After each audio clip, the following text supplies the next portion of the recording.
Yeah, the material like we've got a bit for this podcast really great. You could imagine if we had some animals in the background that we could be talking a bit about. After this show, then we've got that last piece. I think you sent me a summary for, which I think is really good. It's a summary that relates us to resource state and building the resource state up large enough that you're collapsing the stuck state into that. It's sort of like a show about that, I guess, a bit. So that's, and then you've given me a summary sort of thing of the topic more or less that we would talk about for that show. Let's see. So this particular show, it's a really great show that we've tuned into today. Let me see and go right to it really. Have you ever wondered actually if birds communicate to each other, Lucy? Well, I can tell. And sometimes I think that they can talk to me too. Okay. We haven't seen each other for a while, but I noticed somebody lived with someone else for a couple of days. You kind of really could feel out everything, in fact.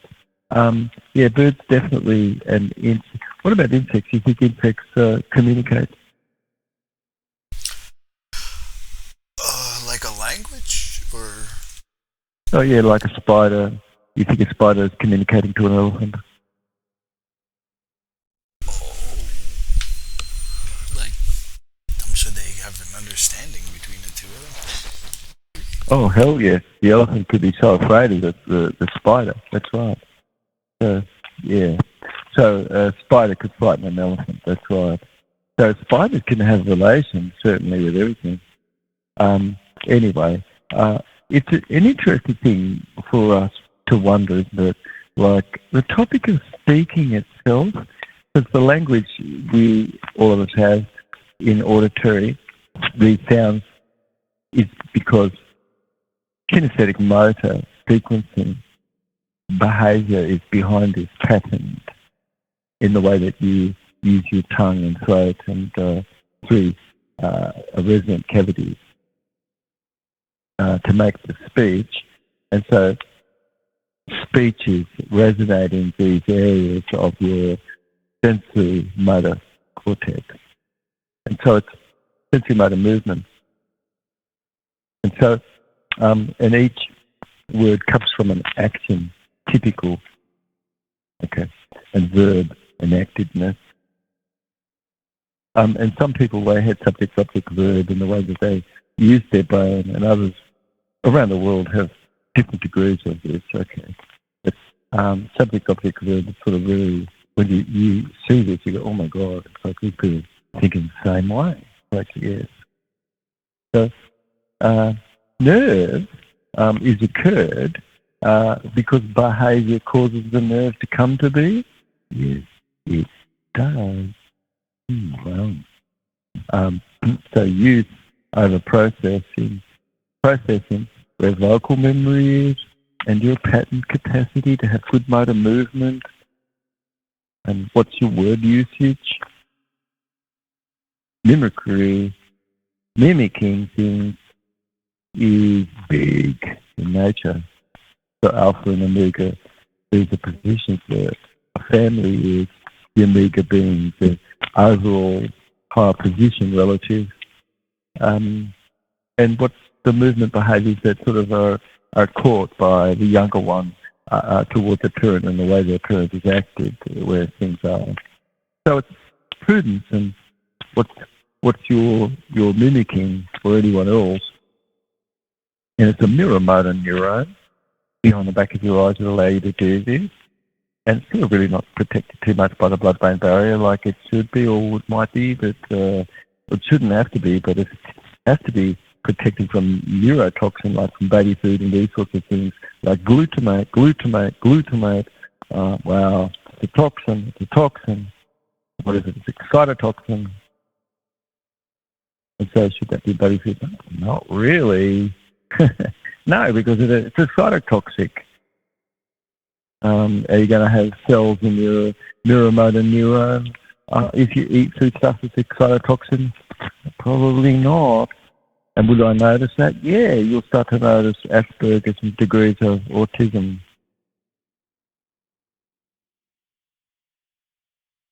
So our species, as an infant, boys take until about 18, 19 months of their birth after their nativity, that you've got proper neuron that's going right through to their cortex more, but otherwise no.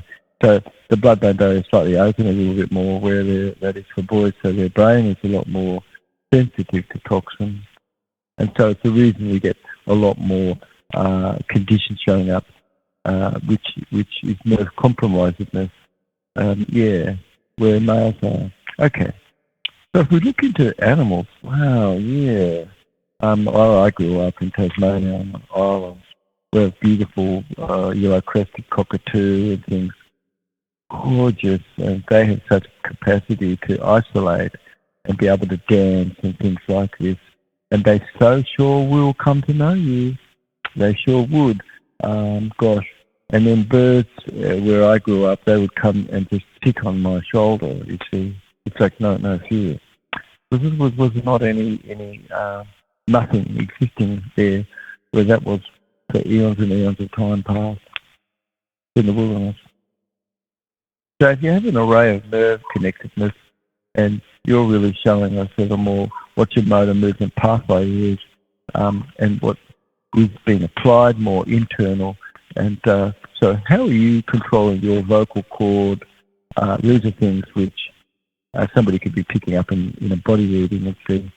So the frontal cortex has gone out of anatomy implicating interest. Yeah.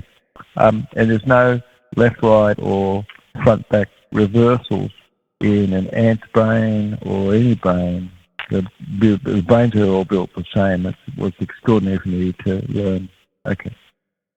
So we could see that frontal cortex where a life form has this, the anatomy there has gone out of interest.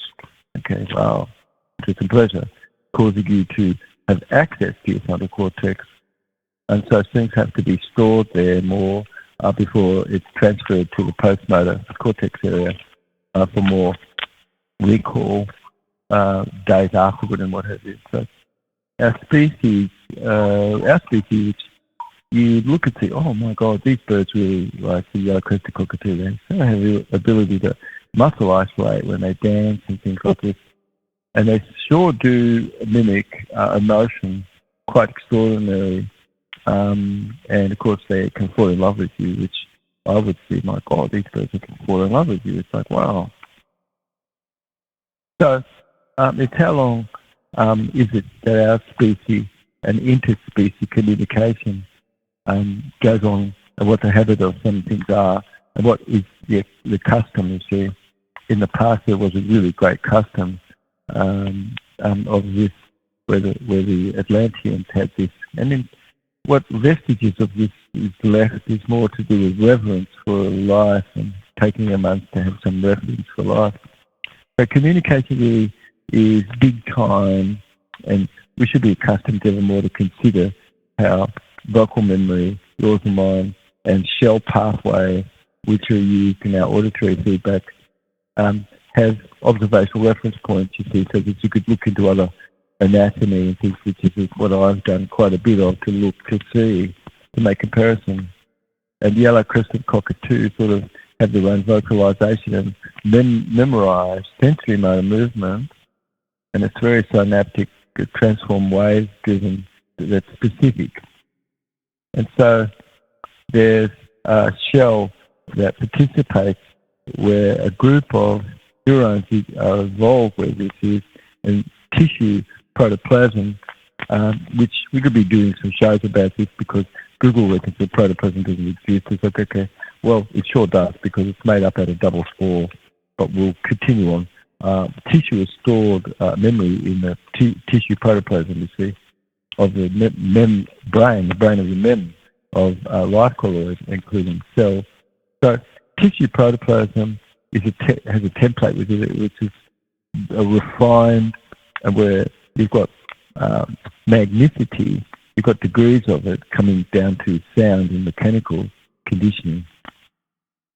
And you have a random phoneme generator, which we'll call it a phoneme because, like we've just said, we use sound, but we could use a vision, and that vision is like hand movements and things to be able to be talking to each other, and no sound was.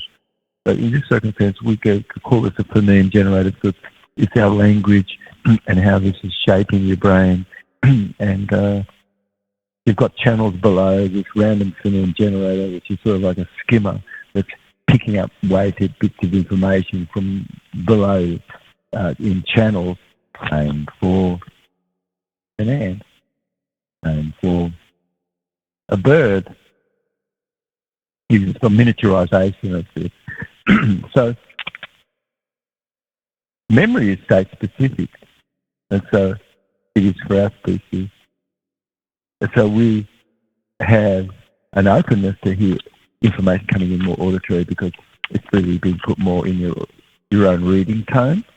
And so people are far more open to take aboard information more, things are being put more in your own reading tone, you see. So a narrative, wherever it is, has a relay, you could say, where concept is being triggered, and memorizedness of sound, and what tutedness somebody has more for them being eyewear, they're going to be certainly way more receptive than anyone else because, they've quietened down everything that's unnecessary.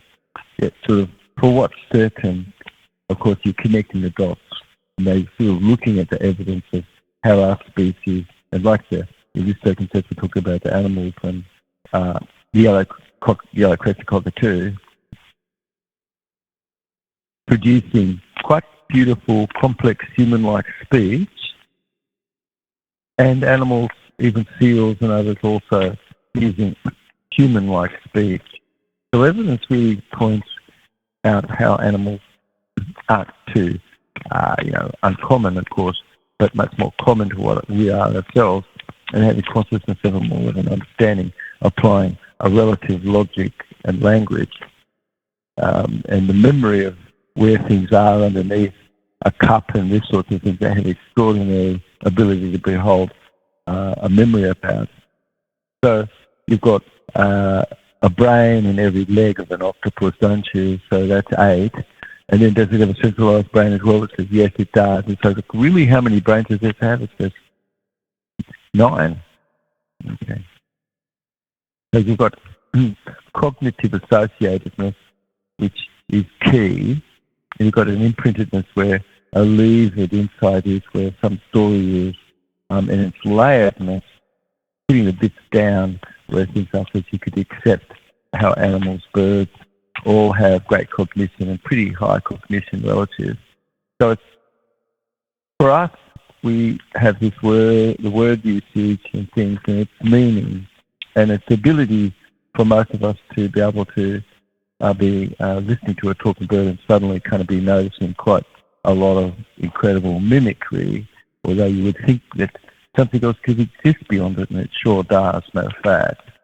It actually is just like you or I, but picking up actually, becoming a little more smart. So how much conversation does someone have where you're partnering your own self in life, and how you're partnering yourself? So observing gorillas, for instance, in their conversation and the partnerness, and what have gorillas had to be able to say, which, you see that gorillas also thinking and coming up with ideas to be able to have expressed something in conversation.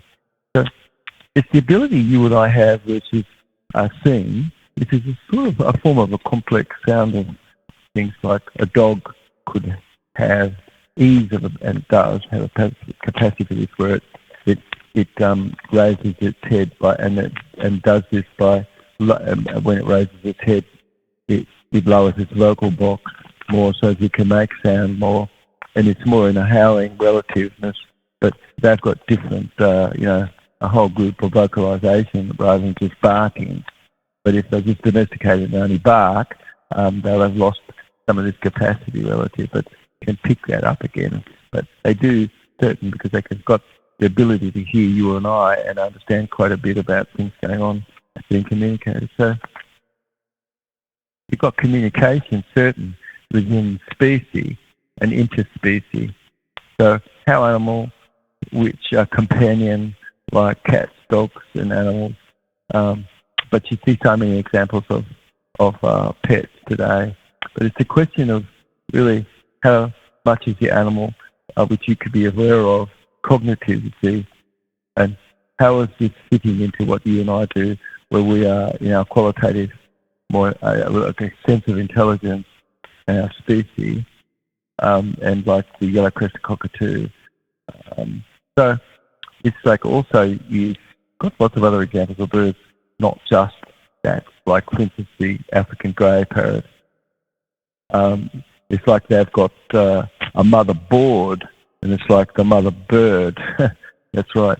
So birds come to us, and if you really wanted to know, quite extraordinarily, I was in Sedona for about a year or so, and before that point, I've had students there, and a place called Grace Grove comes to be where they do some cleansing of stone out of your liver and this sort of thing, quite wonderful. And the couple that run this, and so, they have some people from the university close by that come down to actually learn from them a bit. And someone comes down and they have a bird, a parakeet, which comes down to Grace Grove where this is. Anyway, so it's the caretaker that of the bird sometimes that looked after his parakeet sort of would bring the bird down when they worked at this Grace Grove. Anyway, a long time after this, a student of mine is passing through Sedona and sees this parakeet and gives and really falls in love with the parakeet and names the parakeet Pandora, and so she hops on his shoulder and takes off and is part of everything from this day onward. And like he's in Sedona, and so he comes to meet me where I am. And I think that might have been, I think, in Las Vegas. So it's Pandora, and he comes with this bird, like parakeet, and so I learn how much she understands. It's incredible, quite a significant degree of associatedness where word is in objects and people, where outcome is, and language. It's quite considerable and quite contextual insight. So regions within our species, coming back to the parakeet in a moment, but similar to our own species where language centre is, and suggesting that neurophysiological basis more or less indicative of the use of deductive and relative inductiveness and not just mimicry itself, but an emotional intelligence really that was shown, like for instance, like phrases like happy girl or happy boy or poor girl, and the use of phrases like that. The birds can pick up what the emotion is of that and their exclamation. So you'd really look at how animals make association and have improved beautiful wordedness where it's creating a new word, or for an object, for instance, like a he bird or a she bird, they could have thought was for water bottle or something similar, like little things that they could make up for stuff, or mother seed, for instance, or softball, for instance, for grape or something. So it's convincing you and I how species really have a greater, deeper comprehension of what's going on, and the happening of cockatoo in the story predisposes our species example of developing its language skills, you see? So repeating phrases where it's necessary for an underlying more better cognitive grasp of things and having better group think. It's phrase where things are mimicked and instruction has been given you where some context is, you see. So you've got a level some limited association and degrees of some desired outcome. And well, you've got to have greater, deeper learning linguistics, which is an understanding, an inadvertence, you see. So in this story, really, it's about our species absolutely knowing your face, remembering your face, remembering your voice, and having perseverance and persistence where technique is, where you are, where life is, and very rich, fostered, rewarded friendship that you could have where you've got your neighbours evermore around you, for instance, you see. So it's certain that you've got a use where we are to have animal ever more conversation where you could sit in and listen in on such. And I'm suggesting that sort of a parrot where things are, where word usages do have some context certain, and to have simple conversation. So Pandora in this story, she'd be seeking attention, for instance, and excitement or pleasure, and she'd be begging for a little bit of fruit, and she'd be improving her depth perception by compensating for where she was with limited binocular vision and everything. So Pandora, she would bob up and down to the best of the good vibe of music and things, and synchronise the movement of the beat, and her head would be bobbing in a natural response to the beat of the music. And so whales produce certain gorgeous complex sound, don't they?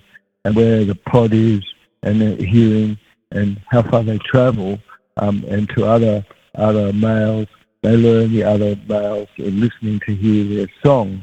And so social learning is where you've got monkeys certain, and specific alarm calls like the vervet monkey has where predators are, and through chemicals used like pheromones to attract mates and mark territory and sound alarm and this sort of thing. So mammals are like dogs, for instance, use scent, for instance, where markedness is and urine, and they could tell what the other animal has eaten and things like this. And they communicate more where their identity is and territory. So colour and posture and movement of these things all communicate. So like an octopus could become red, like if it was angry perhaps or something. Okay. So the presence of rivals where male cuttlefish are, they could display patterns of male towards female, for instance, and showing female patterns to the competitor. And you've got fireflies, which use bioluminescent sort of flashes, where signals are to attract mates. And so species which is really using mimicry, and they could use this also to deceive and these sorts of things. So kangaroos, for instance, where I grew up, they will sometimes be drumming the ground, and of course that's creating seismic waves for everyone in the bush, and they communicate this way. And so herbs and everything is that they're consuming and what have you all help where everything is. You've got spiders communicating, and it's like really a waiter waiting on some service. They use their web to help protect and detect what's needed and to communicate. And so a waggle dance for a bee, if you've ever heard about this, and it's very in the dark of the hive that where they communicate, the other bees could locate where food is. And the bees all interpreting through touch and vibration. It's a form of stridulation. The beetles have an incredible capacity to stridulate, meaning vibrate a surface. So it's really looking at insects here in our story a bit too, and how communication is existed, where plants signal rivals wherever need is, and these sorts of things, and where diurness is for them to all stick together, where something is, they could recruit and release their pheromones that cause a predator no longer to sort of really be able to consume much of that tree or plant. So you're really looking at plants under an attack sometimes, where caterpillars like the plant and the tomato are seen to release airborne pheromones that attract parasitic wasps, which prey upon the caterpillar, let's say. So pot plant is sort of release of high frequency sort of popping sounds and stressness, where thirst is and damage and things like this. And so, would you have a thought that animals and other life forms could be sensitive to this? It's really a red herring if it wouldn't be like some sort of warning signal.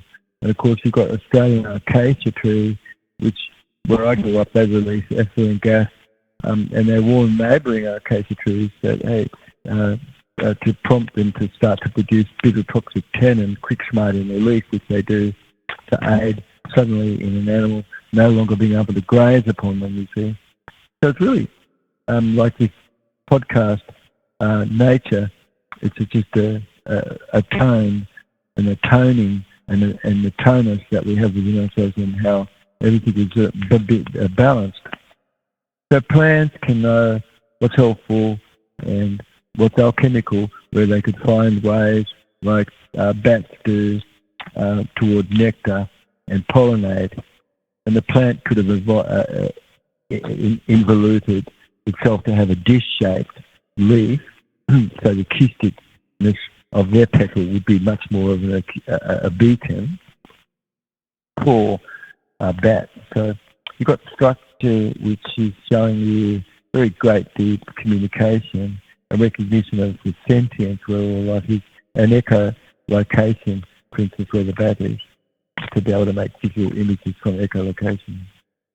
So it's really examples of how animals have a capacity in our species to also to communicate. And what call signs, for instance, like dolphins, give themselves names, for instance, and certain they do, and elephants the same. So dogs talk and seem to us sort of like German Shepherd, like there was one story that I read about living in Prague, and it spontaneously developed a capacity for limited human speech.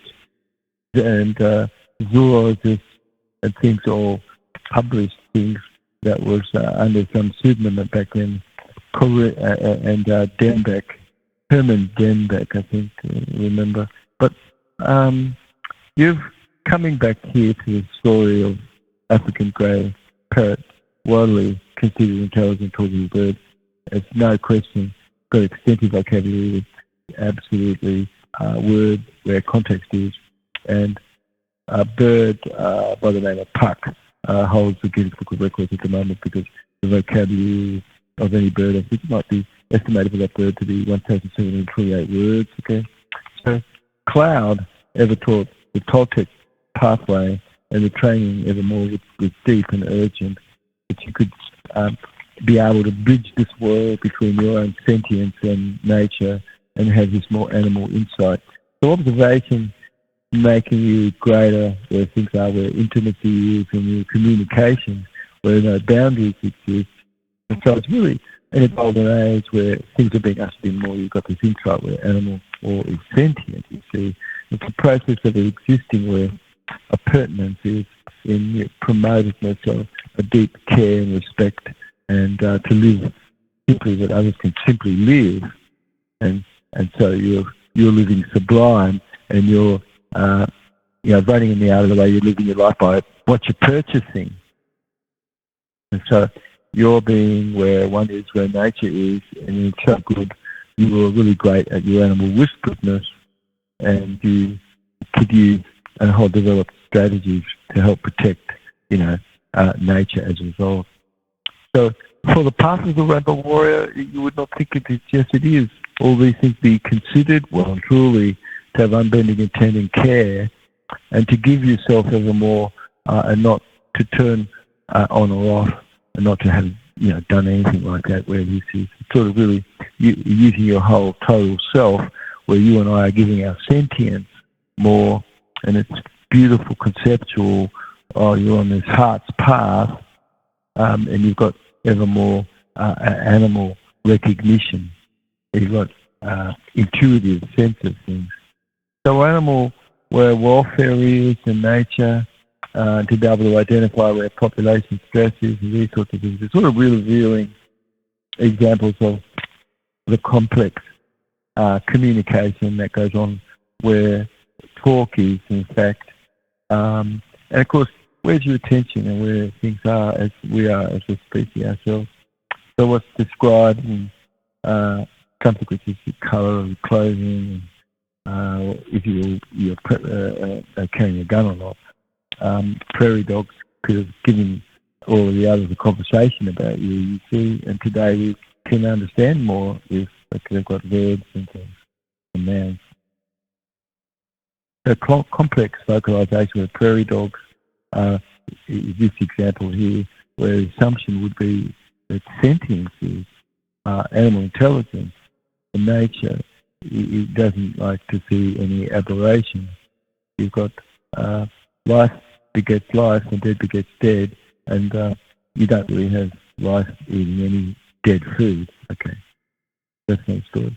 So you've really got more decentralisation where nature is, and it costs otherwise way too much to have upheld something which is not a non-usual currency, and an exchange of energy is between us and nature in a golden age. So it's really a life colloidal feedback and a confluence of a multiple vibration of colloidal life, where a blanket of all this exists, and what are you doing to be able to give the most of this called life-food agrarianism. So a JC quanta is a quadrillion units in a very slow light second. Yeah, that's right. And conducted evermore by cavity resonance, you see, in a JC quanta. And so you don't think that actually we're going to be moving across where the species are to actually like bacteria, life colloid, mold, fungus, yeast, cells, and corpuscles. And what are they made up out of? They're made up out of double spore. And through cavity resonance, you've got a conduction happening across the JC quanta of the vacuum. And you've got a sensitivity where terrain is, so that life form can aggregate, fuse, differentiate into various stages in the life cycle of the colloid of life, which a mold is related to fungus and yeast and bacteria, and can reverse back through to a colloid of life. So having a normal levels of hormone and these sorts of things is so important for us to have proper resonance and everything. Anyway, what is the vibration that is there?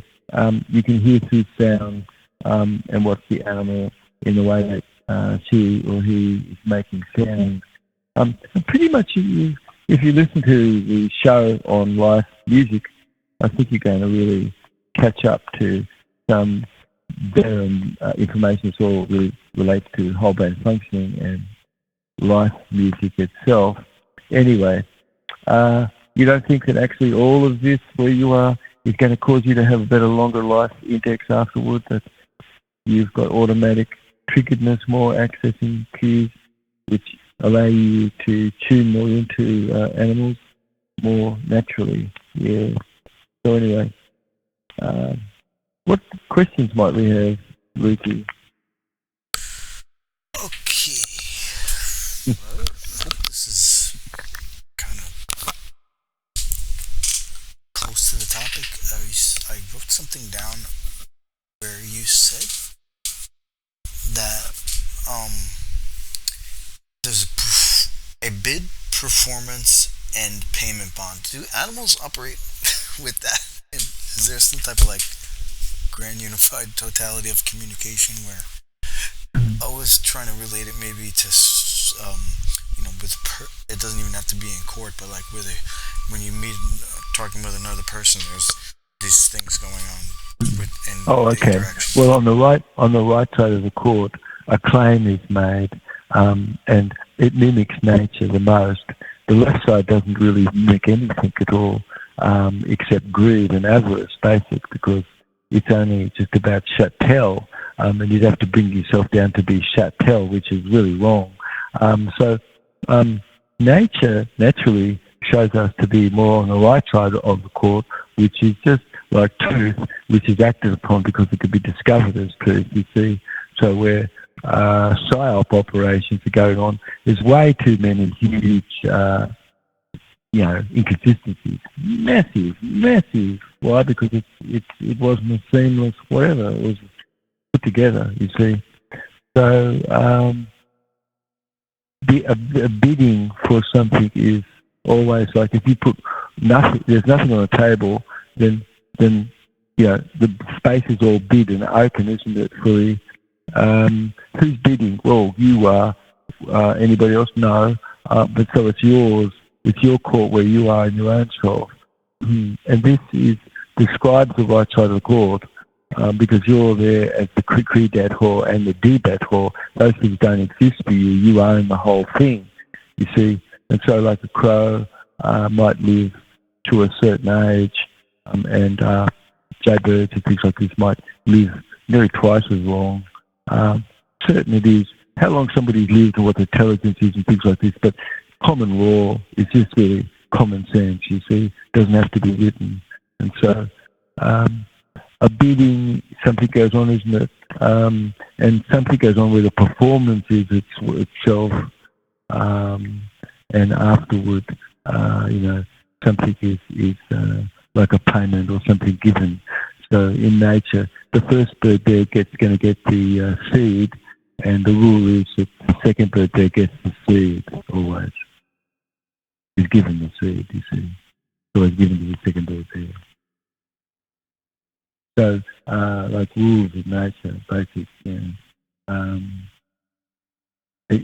so you've got components of something, and then where the chord is, you've got these things that's broken down to various levels of assuredness about something going on. And those are things which you and I more is the rental and the principle.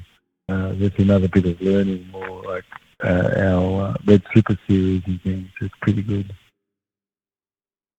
Did you say that the first bird feeds the second bird, or? Yeah, that's right. Yeah, the rule is always that bird that got that seed first, that's so important, good. And then the second rule is that it always is giving that to the second bird there, typically.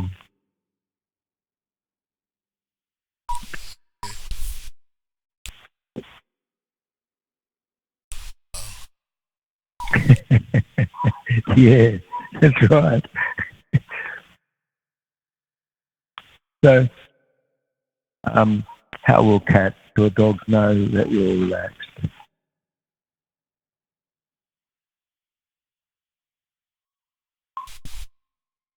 Feel it? Yeah, so if you slowly close your eyelids, they'll notice that you feel relaxed. And so birds the same. When you close your eyes a little, it's like suddenly you're not like pointing things at them, and they get the idea that you're accepting them there, you see. And so now they have that in their mind. It comes to be coded more. Yeah, so people could become better at animal whispering and things. Yeah. I should do that, because the wide eye thing, I think, got me labeled in the past. Well, everything to do characterize ourselves where something is. One can become more aware of what it is that you do and how that characterizes you. Yeah, it's sort of really art, isn't it? You've got art in your life, and your life is art. That's right. Your life is your art. Yeah. Oh, you know what we have left, of course, is the other material. Which when do you want to do that? At some point, that would be a show that we have, of course. Which what we have left, which is that summary that you have, which is more about whole brain functioning and resource state, building the resource state large enough to collapse the stuck state into it and things like this, which is some whole brain functioning principles.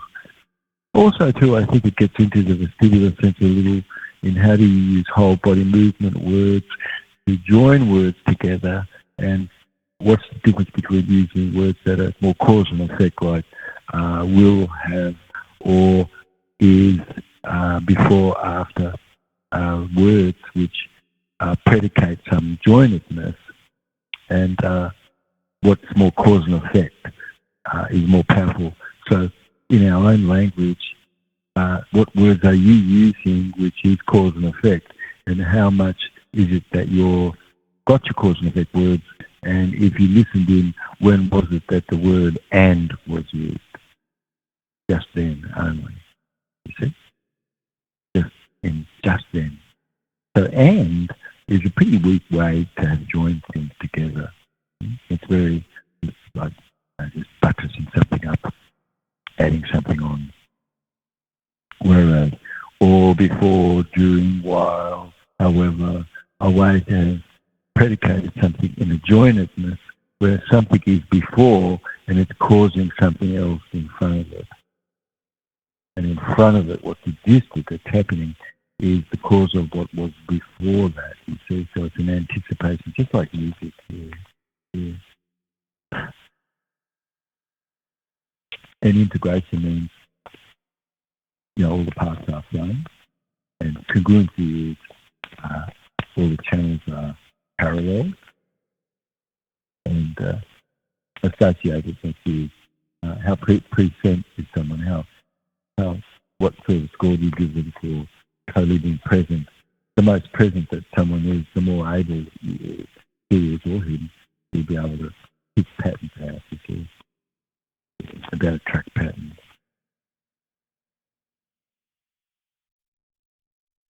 Yeah, so we've got quite a bit of material, isn't it, that we're going to be covering in the shows coming up more about mutual lived assisting, where we are, which describes nature more. We certainly got information more. We're going to be talking about your random phoneme generator, which is sort of a skimmer that you have, computational sort of a junction, more or less. What's the physiology of that sort of thing? And you've got emotion. How does that affect your skin and your ability to change its colour and that sort of things? Got great examples of things like in nature where that is a little bit. And we'd be rolling into the next show more, which is this next show that we will do. I think it's like what you've given me to talk about, which is more relates to topics like resource state and how your activeness is, where something is conceptual, and how you can have a resource state large enough and you can collapse any stuck state into that, you see, providing the resource state is large enough that you built. So acting where some treatedness is and everything, it's not just imagination. Yeah. Those things you imagine, those things are real, you perceive in the body the same way. So, it's really automatic where you're wiring in your behaviour for sure. You've talked about having before and a comparison afterward where someone is acting much younger. They actually have a younger brain and they had this whole brain function training and they had likely nutrition, which is stopping the verbal and non-verbal. So this is what our show should be a bit about. How does that fit to me with longevity? What sorts of monopolistic types of conditions could you see that geopolitic is and the thread of it all? And you've got animal communication, which we just talked about. How good is this? It's like incredible, our interspecies communication and vocalizedness. We could be learning more in our work, especially about the neuromotor neuron, which, like you talked about, the degrees of that are not as functional, where you've got Asperger's and degrees of autism and things. Oh, incredible. Well, I reckon from what we've covered about our animal communication and things, people could really learn from this. It's quite extraordinary. And you've got anchoring, what is that? So we could be going over that a little bit more. What is mindlessness relative and having no inner dialogue versus somebody who's like wasting a lot of the day having a massive internal dialogue, not getting anything done too much. It doesn't really mimic much in nature. So a lot of things are natural, it's just left to be, and it's really learning how to shrink everything else Yeah.